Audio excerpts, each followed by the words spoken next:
Hello ladies. तर आज मी तुमच्यासाठी घेऊन आली आहे माझं स्किन केअर. अगदी साधं आणि सोपं स्किन केअर. मी जास्त काही करत बसत नाही. तसं तर मी बघायला गेलं तर म्हणजे पहिलं करायची म्हणजे माझा बेबी व्हायच्या अगोदर, पण आता तेवढासा वेळच मिळत नाही. पण तरीही 8 दिवसातून एकदा मी करतेच. पण हे जे दाखवते तुम्हाला डेलीसाठी दाखवते. चला बघूयात. मी इथं सगळ्यात पहिले ना मला ड्राय स्किन आहे त्यामुळं मी मॉइश्चरायझर यूज करते. मी इथं लॅक्मेचं मॉइश्चरायझर नेहमीच प्रेफर करते. लॅक्मे पीच मिल्क ते खूप छान आहे. थोडंसं महाग आहे पण ऑफर नक्की चालू असतात त्यावरती. त्यानंतर इथं माझ्याकडे आहे डॉट अँड कीचा लिप बाम, जो की टिंटेड लिप बाम आहे. कलर खूप छान आहे आणि लिप्स पण स्मूथ होतात खूप. त्यानंतर आणखीन एक लिप बाम आहे माझ्याकडे, तो म्हणजे ओरिफ्लेमचा. थोडासा महाग आहे पण काही हरकत नाही इन्व्हेस्ट करायला तुम्ही त्यामध्ये, कारण खूप छान आहे.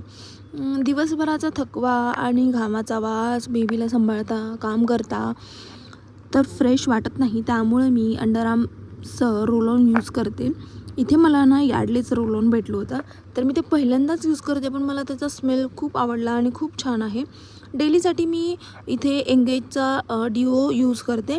तो तुम्हाला डीमार्ट वगैरेमध्ये पण मिळून जाईल. बघा मी किती बॉटल्स खाली केल्या आहेत त्याच्या, आणि ही पण आता संपतच आली आहे. असं होतं माझं स्किन केअर. नक्की पुढचं